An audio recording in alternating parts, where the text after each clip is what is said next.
Já imaginou se você pudesse estar viajando, descansando, passeando ou curtindo sua família enquanto a internet trabalha para você? Vou te mostrar que com os avanços da inteligência artificial, isso não só é possível, como também é necessário. Se ajeitem nas cadeiras, apertem os cintos e vamos embarcar nessa jornada. Deixa eu te falar uma coisa aqui, ó. O quão real você acha que uma inteligência artificial pode se tornar? O quão parecida com um ser humano você acha que uma IA pode chegar? Você acha que pode ficar muito parecido? Você acha que assim, uma inteligência artificial consegue chegar bem próximo do que um ser humano faz? Ou quem sabe até melhor? Deixa eu te dar alguns dados aqui, tá? Eu venho da área da engenharia, então antes de trabalhar com a internet, de viver da internet, eu fui engenheiro durante uns 4 anos mais ou menos. E literalmente engenheiro de máquinas, tá? Engenheiro de automação. E naquela época a gente já tinha alguns softwares, alguns programinhas que nem usavam inteligência artificial, usava simplesmente cálculos matemáticos, que era capaz de ganhar do maior jogador de xadrez do mundo. Então pensa no campeão de xadrez mundial. Tinha um softwarezinho simples que você consegue desenvolver com um algoritmo ali. Esse software, ele ganha do maior jogador de xadrez do mundo. Esse software, se eu não tô enganado, ele foi inventado, tipo assim, lá em 1950. Uma parada assim, o algoritmo foi inventado lá em 1950. Então, desde lá, o melhor jogador do mundo de xadrez já perde pra uma máquina. Quem dirá, hoje em dia, que a gente tem inteligências artificiais como o Bard, como o ChatGPT, como a própria OpenAI que tá desenvolvendo essas IAs, né? Como é que você vai competir com uma parada dessa? Tem um livro que eu tô lendo recentemente, que eu li recentemente e tô terminando ele agora, que é chamado do Segundo Cérebro. É do Thiago Forte. Um livro muito bom, infelizmente só tem em inglês. E ele fala que, hoje em dia, você só vai conseguir alcançar o real potencial do seu cérebro, de tudo que você consegue fazer, se você se associar com essas ferramentas digitais. Porque é tanta informação que nós somos bombardeados hoje em dia, que não tem como o seu cérebro lidar com tudo isso de maneira saudável e ainda assim você ser uma pessoa muito produtiva e ou você se isola numa montanha e não vive próximo de nada disso, ou você usa as ferramentas para te ajudar. Então, nesse livro, ele ensina você a fazer o download do seu cérebro para um software. Geralmente um bloco de notas, um Notion. Ele fala muito lá sobre o Obsidian, né, que é um software muito bom para fazer a ligação entre ideias, para você usar a parte digital para complementar a sua parte analógica, que é o seu cérebro. Então ele fala para você usar essas duas coisas. Por quê? Você consegue combinar hoje o poder do digital, as inteligências artificiais com o seu cérebro. Porque se você tentar competir com uma parada dessa, você não vai conseguir. Só para você entender de onde que surgiu, de onde que a gente veio e como que a gente chegou até esse momento, existe uma coisinha, se você quiser procurar mais para frente, chamada de teste de Turing. O teste de Turing foi um cara, eu não vou lembrar o nome dele, mas o sobrenome é Turing, né? Que criou esse teste para fazer o seguinte, para analisar o seguinte: testar a capacidade de um computador de exibir comportamentos inteligentes equivalente ao de ser humano ou indistinguível desse. Por que ele criou esse teste aqui? Como que é o teste? Eu vou te mostrar, tá? Ele criou esse teste de Turing para saber se quando você coloca uma pessoa e uma máquina lado a lado, vamos supor lá que o cara vai criar um conteúdo, vai criar um anúncio para rodar no tráfego pago. Você pede para a pessoa criar esse anúncio, gravar o anúncio, por exemplo, em áudio, e você pede para a máquina gravar um conteúdo em áudio. O teste de Turing, ele fala o seguinte: eu consigo distinguir quem que é a pessoa e quem que é a máquina? Consigo saber quem que gravou cada uma das coisas? Ou ainda, naquela época ele fez com texto, né? E hoje em dia a gente consegue fazer com texto também no ChatGPT, por exemplo. Se você pedir para uma pessoa escrever um roteiro de uma VSL, ou um roteiro de uma página de vendas, ou pedir para escrever um roteiro de um conteúdo para o Instagram, um roteiro de vídeo para o YouTube, pede para uma pessoa escrever, pede para o ChatGPT escrever. Eu consigo hoje em dia diferenciar quem foi a pessoa e quem foi a máquina? Eu diria hoje em dia que é praticamente impossível você distinguir quem foi a máquina e quem foi a pessoa, de tão bizarra que tá essa parada aqui. E eu vou te falar como é que funciona esse teste de Turing aqui, só que eu não vou explicar isso pra você não. Eu vou deixar o próprio cientista, o próprio Alan Turing, a máquina e o ser humano explicar isso pra você. E eu vou deixar aí, você me diz se você consegue diferenciar a máquina da pessoa nesse teste. Vamos ver como é que vai ser o teste aí. Olá a ambos. Estamos aqui para realizar um teste de Turing modificado. Ao invés do tradicional método de perguntas e respostas, eu gostaria de entrar em questões mais complexas para realmente testar o verdadeiro potencial que existe entre humanos e máquinas. Vocês estão prontos? Sim, estou pronta. Claro, isso soa intrigante. Primeira pergunta. O que vocês fazem para se sentir melhor quando estão tristes? Eu ouço música ou converso com um amigo próximo. Isso sempre me ajuda a ter uma perspectiva diferente sobre o problema. Eu prefiro fazer uma caminhada para espairecer ou mergulhar em um bom livro para escapar da realidade por um tempo. Interessante. Segunda pergunta.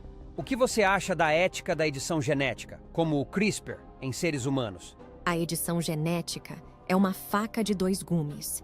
Ela tem o potencial de erradicar doenças, mas também levanta preocupações éticas sobre designer babies e questões de consentimento. Eu concordo, é uma tecnologia que pode trazer tanto avanços incríveis quanto problemas éticos complexos. Deve ser abordada com muito cuidado. Muito bem, ótimo. Agora a última pergunta. Como vocês definem o amor? O amor é uma complexa interação de fatores emocionais, químicos e sociais que nos conecta de maneira profunda a alguém ou algo. Para mim, o amor é incondicional. É colocar as necessidades de outra pessoa à frente das suas e encontrar alegria na felicidade dela. Incrível. Devo admitir que estou perplexo. As respostas foram tão bem elaboradas e sensíveis que eu realmente não posso dizer quem é o robô e quem é o humano. Parece que entramos em uma nova era das inteligências artificiais.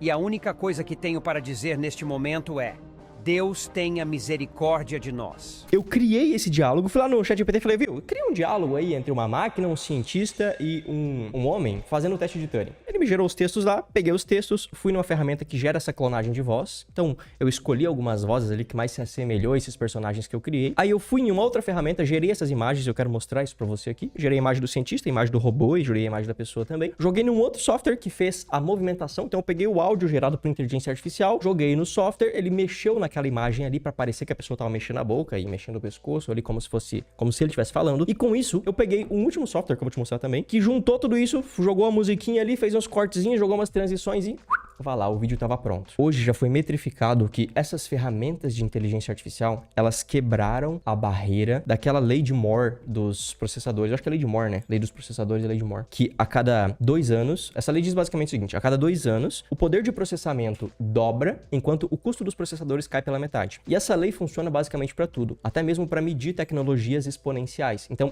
empresas exponenciais, startups como Uber, como iFood, esses tipos de startups são medidas pela lei de Moore, pelo crescimento exponencial de dobrar a cada 2 anos, enquanto reduz os custos pela metade. Só que os caras mediram esse tipo de tecnologia que eu te mostrei aqui agora, ChatGPT, o Bard, o Midjourney, e eles evoluem, eles dobram a capacidade de processamento, a capacidade de realismo em 4 meses, enquanto cai o custo pela metade. Você tem noção do que é isso? Daqui 4 meses a gente vai ter o dobro de capacidade do que a gente tem hoje. Daqui 8 meses a gente vai ter o quádruplo de capacidade do que a gente tem hoje. Daqui 2 anos você não vai conseguir distinguir se eu que tô aqui fazendo essa live ou se eu coloquei um clone. Você não vai saber. Eu já vou te mostrar aqui hoje que a voz é praticamente indistinguível. Você não vai notar diferença. A gente consegue ver no vídeo hoje. O cara não mexeu o pescoço. Mas e daqui 4 meses?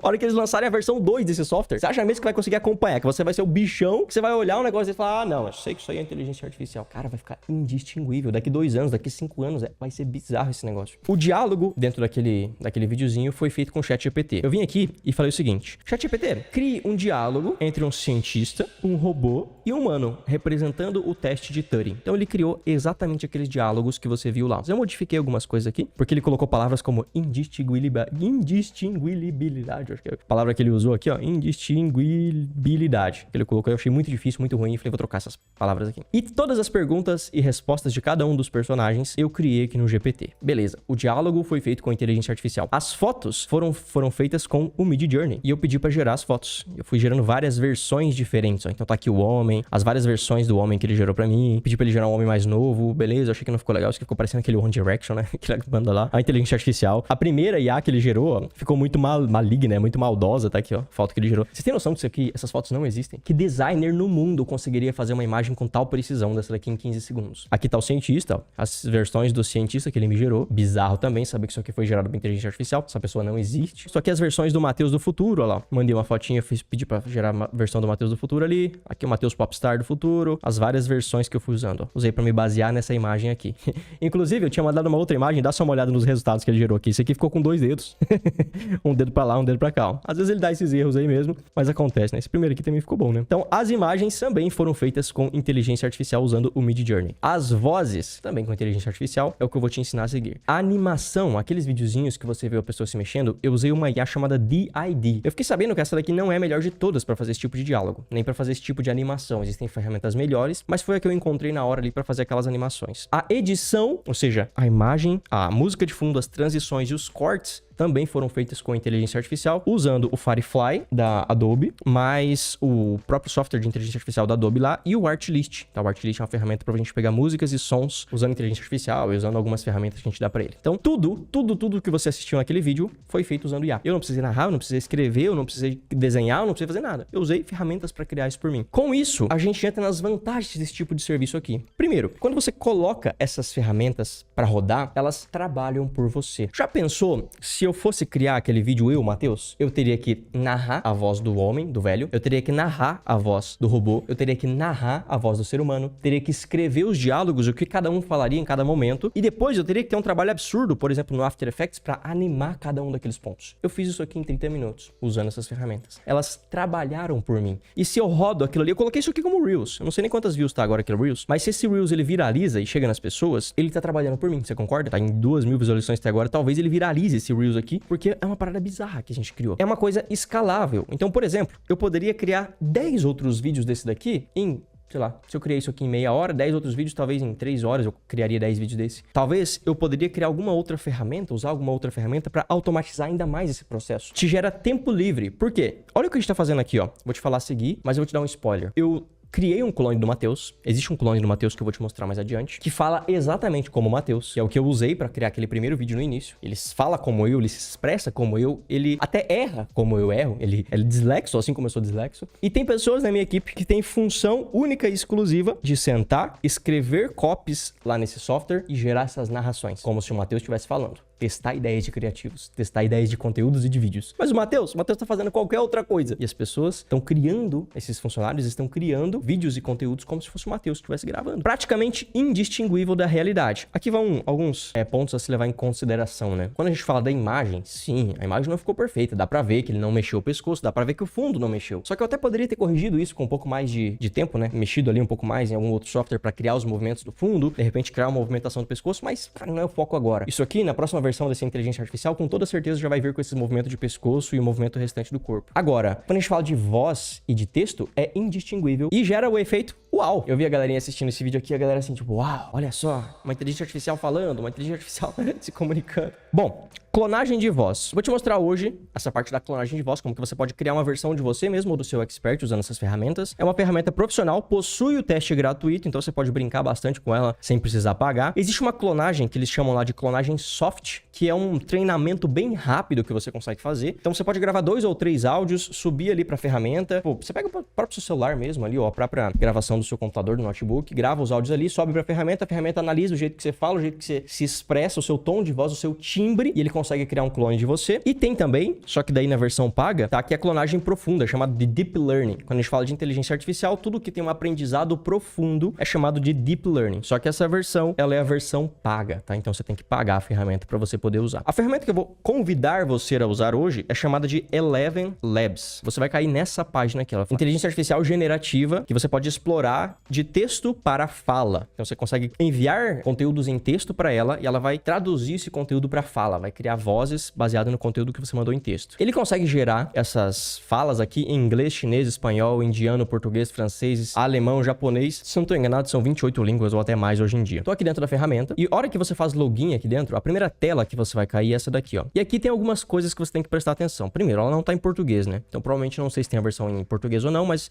a versão em inglês é bem intuitiva por si só. Configurações. Tem 3 configurações que você pode usar aqui. Rachel, se você clicar aqui em cima, ele vai te dar várias versões de voz diferentes para você usar. Então, por exemplo, naquele velho lá do senhor cientista, eu usei, se eu não tô enganado, o Arnold. É, o Crisp. É um americano com a voz Crisp, uma narração. E a voz Crisp, se eu não tô enganado, Crisp é mais rouco, né? Se eu não tô enganado. Então, eu usei o Arnold, por exemplo, pra dublar lá o cientista. O Adam, se eu não tô enganado, pra dublar a pessoa, lá o ser humano. E a Bella, pra dublar a inteligência artificial. Então, eu já tenho algumas vozes prontas aqui pra usar. Eu posso escolher uma dessas aqui, por exemplo. Posso vir aqui, ó, em Charlotte, digitar algum texto aqui, ó. Olá, tudo bem? E pedir pra ele gerar essa voz aqui pra mim. Escuta aí, ó. Olá, tudo bem? Se eu deixo ela muito instável, ela fica ruim. Então ela até diz pra você, ó, é extremamente instável, porque ela para, aí ela fala, aí ela volta a falar e fala muito rápido, de repente ela para novamente, então fica ruim. Aquela que eu usei lá no videozinho, eu deixei aqui, ó, em 30% de estabilidade. Então não deixei nem muito estável, nem muito estável. Claridade e similaridade, que eu consigo mexer também, se eu quero pouco ou muito. E o exagero no estilo, se eu quero deixar nada ou se eu quero deixar muito exagerado. Então eu consigo modificar na maneira como essas vozes vão falar. Consigo deixar ela mais extravagante, consigo deixar ela mais intimista, eu consigo mexer em tudo nisso aqui, falar a verdade. E aqui por último, eu consigo selecionar se vai ser na versão multilingual, se vai ser na versão em inglês. A tradução em inglês, tá? A versão de gerar texto em inglês é perfeita. Perfeita, literalmente. Só que o mais importante nem é isso. O mais importante é o seguinte, você pode perceber que tem dois aqui, ó. Matheus Dias, o clone, e Matheus Dias, o clone rápido. Eu posso vir aqui nesse software, adicionar uma voz, e aqui ele vai me perguntar se eu quero criar uma voz baseada em Deep Learning, ou seja, aprendizado profundo, ou se eu quero criar um clone rápido. Se eu quero criar um clone rápido, eu venho aqui nesse botão de mais, e aqui eu consigo criar, ó, um Instant Voice Cloning. Aperto esse botãozinho aqui, e ele vai me pedir para enviar até 25 arquivos de áudio. Então eu posso, por exemplo, gravar alguns áudios no meu celular, ou gravar alguns áudios no meu microfone, e enviar para esse software, e ele vai aprender rapidamente, em 10 minutinhos aqui, como que eu falo, qual que é o meu timbre de voz, como que é o meu fanho, se eu sou muito fanho, se eu sou pouco fanho, qual que é a grossidão da minha voz, qual que é a rouquidão que a minha voz tem. Ele aprende tudo isso. Treina um chat pra você, treina uma voz pra você, e você consegue criar uma voz muito similar à sua, do seu expert, ou da pessoa na qual você trabalha, ou de um personagem fictício, se você quiser. Você pode pegar, por exemplo, a voz do Homer Simpson, jogar os arquivos aqui dentro e criar um Homer Simpson só seu. Ou pegar o apresentador William Bonner e criar uma voz do William Bonner falando coisas que ele nunca falaria na vida. O Bolsonaro, ou o Lula também, já veio a galera fazendo isso. Então, grava alguns videozinhos aí, alguns áudios, manda aqui pra dentro e você vai criar um clone rápido. Agora, existe uma função desse software aqui, que essa é bizarra, literalmente, que é a clonagem por Deep Learning. Se eu voltar aqui e adicionar uma voz, clicar aqui em adicionar uma nova voz, ele vai falar o seguinte, ó, você consegue criar uma clonagem profissional de voz. Só que nesse caso eu já alcancei um limite, porque o plano que eu pago dessa ferramenta aqui é $22 por mês, se eu não tô enganado. Permite eu criar apenas uma clonagem profissional, apenas uma clonagem profunda. E eu já deixei esse arquivo treinado já faz umas 2 semanas, faz umas 2 semanas que ele tá sendo treinado com arquivos de áudio meu aqui, ó. E é chamado de Matheus, o clone. Ele tá até verificado aqui porque eu tive que mandar as verificações ali pra saber que era realmente eu. De tão parecido que fica. Existe até algumas burocracias pra você criar esse clone aqui. E a gente vai testar essa parada aqui agora. Eu vou vir aqui em Matheus, o clone, vou deixar esse mesmo texto e agora eu vou gerar novamente esse arquivo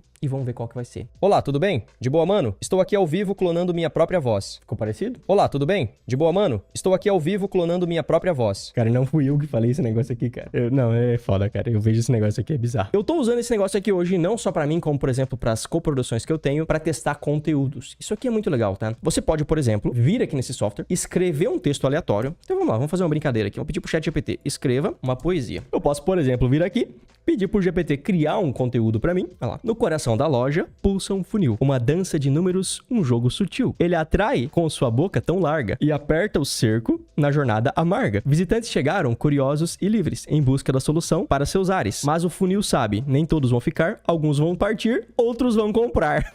Meu amigo, que bizarro esse negócio aqui, cara. Ó, eu venho aqui, volto lá na inteligência artificial, colo aqui a meu poesia, meu poema, e vou pedir pra ele gerar aqui pra mim, na minha voz. Vamos ver como é que fica esse negócio aqui. No coração da loja, pulsa um funil, uma dança de números, um jogo sutil. Ele atrai com sua boca tão larga e aperta o cerco na jornada amarga. Visitantes chegam, curiosos e livres, em busca de soluções para seus ares. Mas o funil sabe, nem todos vão ficar, alguns vão partir, outros vão comprar. Eu posso vir aqui, pedir pro GPT criar conteúdos pra mim, eu copio esses conteúdos, jogo lá dentro dessa inteligência artificial, lá dentro do Eleven Labs, e o Eleven Labs dubla esses textos, esses conteúdos, como se fosse eu. E o que a gente tem feito muito, não somente comigo, como com outras pessoas aqui da empresa também, outros experts, criar esses conteúdos. A gente treina primeiro o GPT, né? Então a gente vai lá, pega conteúdos da pessoa, vem aqui e fala, ó, tal pessoa é desse jeito, fala desse jeito, se expressa desse jeito, pro público tal, pra faixa de idade tal, e a gente pede pro GPT aprender a maneira como a pessoa se expressa. Depois eu venho aqui, peço uma ideia qualquer, o GPT me gera esses textos, eu copio o texto, venho aqui, colo aqui dentro, e ele me gera o áudio. E esse áudio eu mando pros editores colocar arquivos de vídeo em cima. Então fica aquela narração no fundo da pessoa, do expert, eu, minha, ou de alguma expert aqui da empresa, com alguns vídeos passando por cima. Muitas vezes de evento, de palestra que a pessoa deu, e a gente testa conteúdos dessa maneira, sem precisar fazer, sem pedir pro expert. Eu não preciso chegar lá pro expert aqui da empresa, pra coprodução, que a gente tem que falar, viu, grava um vídeo assim, assim, assado, nesse roteiro, assim. Não precisa. Eu simplesmente pego, coloco e testo esses conteúdos. Teste de anúncios, isso aqui tá funcionando muito bem também, tá? Então você consegue gerar anúncios usando esse mesmo mesmo esquema que eu te falei. Áudio de boas-vindas. Eu vi a galera falando ali, Matheus, isso aí eu posso usar para mandar áudio no WhatsApp? Pode. Nada te impede de vir aqui, treinar essa inteligência artificial com a voz do seu expert, da sua coprodução, ou de alguma coisa assim, e você gera esse áudio e manda pra pessoa depois no WhatsApp, assim como eu faço lá nas bootzinhos de automação que eu tenho. Utilização com experts, é o que eu falei, a gente faz muito aqui, em vez de você pedir pro expert várias gravação de conteúdo e gravação de anúncio, você treina essas IAs, e o mais legal é que você pode dublar aulas e vídeos. Eu te mostrei aqui agora num texto em português. Só que se eu viesse aqui, vamos fazer um teste, ó. Eu venho aqui, é lógico que não vai funcionar porque a tradução não vai ficar certa do poema. O poema ele foi criado para ficar traduzido em português, com as rimas em português, né? Mas supondo, né, que o meu poema estivesse em inglês, eu posso pegar, vir aqui na Eleven Labs e pedir para ele gerar a versão em inglês. In the heart of the store, a funnel pulses. Dá pra entender, né? Não preciso me alongar mais nessa parte aqui, mas eu posso vir aqui e pedir pra eles falar as mesmas coisas em inglês. O YouTube agora, eu não sei como é que tá as ferramentas como Panda, como o Vimeo e tal, mas o YouTube ele tá testando um recurso que vocês podem testar lá no canal do Pedro Lousa, inclusive, que você consegue subir o vídeo em português e adicionar outras trilhas de áudios no próprio vídeo. Quem tem feito muito isso é o MrBeast, né? Então ele consegue traduzir lá pra 8, 10 línguas diferentes o vídeo dele. Só que ele traduz com pessoas por enquanto, né? E você consegue pôr o mesmo vídeo em 3, 4 línguas diferentes e ter visualizações de todos esses países. Já pensou? A hora que isso aí estiver disponível pra todo mundo, que todo mundo tiver acesso e descobrir o poder dessa parada? Qualquer pessoa vai poder simplesmente criar um vídeo no YouTube e poder aparecer no mundo inteiro. Não sei se você sabe ou não, mas a monetização da Austrália, Reino Unido, Canadá, Estados Unidos, são cerca de 10, às vezes 20 vezes maior do que no Brasil. Enquanto aqui o YouTube paga $1, no Canadá eles pagam 10, 20, 30, 40 dólares, 70 dólares no Reino Unido para cada 1000 visualizações. Isso aqui pode mudar a vida de muita gente de agora em diante.